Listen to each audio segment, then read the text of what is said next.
Hi, my name's Smokey Pittman, and this is what's in my hunting pack. This is for a 5-day bow hunting trip to Nevada, but I also did 3 days in California on the way back. And it's pretty much the same gear for both trips, kind of hot weather. And the main thing with my gear is I'm not carrying a spotting scope or a tripod. It's just a little bit too heavy for me when I'm by myself.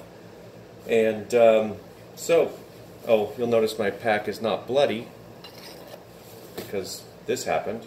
This is what happens when you range a buck at 51 and he turns out to be 44. So I have a new rangefinder now. Anyway, so kind of starting with the top compartment of the pack and working my way through some of the more colorful items in here. I have to thank my 3-year-old daughter for. She's the one who gave me the idea for the pink Fletch, and also for the pink compact makeup mirror, which is an optional item, but it's one that comes in quite handy. This pack, incidentally, weighs 20 pounds as a base load, so no water, no personal gear, none of the stuff you carry on your body, no food. And so, starting from the top, a little warm hat. Believe it or not, you need that sometimes in Nevada, not very often, but and same with some lightweight gloves, headlamp, just the regular old $30 Petzl, and a long-handled spoon, and camo makeup, which goes with my pink compact mirror, some sunscreen, some chapstick,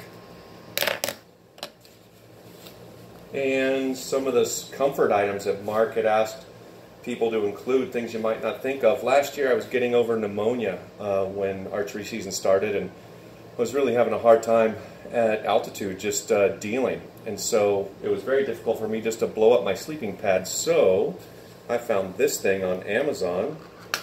That's right, it's a little tiny 3-ounce pump, and I enjoyed it so much I decided to keep it this year. So certainly an optional item, but my pad inflates itself while I'm setting up my tent, so that's pretty cool. And what else in the top? Oh, I carry an iPod just because it makes hiking more fun, and sometimes at night I listen to a podcast or two while I'm trying to fall asleep. So then in the hip belt pouches on the XO, I carry an inReach and my phone on the other side. So that, I guess your phone really shouldn't be included in your base load, but my phone's so huge and heavy that pretty much has to be accounted for. So on the outside of the pack, I just keep things that I need during the day. Well, hopefully I need those. Didn't need them this trip. Some game bags. And your little personal toiletries. I keep some sleeping pills and ibuprofen in there. And I carry that scent killer deodorant. Apparently not many people do. I also usually carry a book. Helps pass the time during a storm, which we had in Nevada. 1 extra socks, 1 extra underwear. These are clean, by the way. I subbed those out. And then I carry the jet oil and just a single small fuel canister, and that's easily enough for 5 days for 2 guys, as we just found out, my brother and I in Nevada. And then the repair and archery kit, so spare broadhead, some glue, serving string, stuff like that. Stuff to patch your pad, and again, sort of back to the emphasis on things that people might not have thought of. These little Petzl E-lights are a good backup. The switch is kind of weird, but they're pretty bomber. You don't have to change the battery every year, which is good for me because that's something I always forget. And then another trick I learned to save weight, probably pretty trivial, but you stack up your iodine tablets in a little straw, and then you burn both ends, and wham, you save the weight of the little glass bottle that your iodine tablets go in. And the rest of the survival gear is probably the same stuff that most people carry. It seems like when you're backpacking, your survival gear is really your backpacking gear anyway. And then just a very small first aid kit, but a couple things that I have in here that might be of interest are ATP and electrolytes, both by Hammer Nutrition.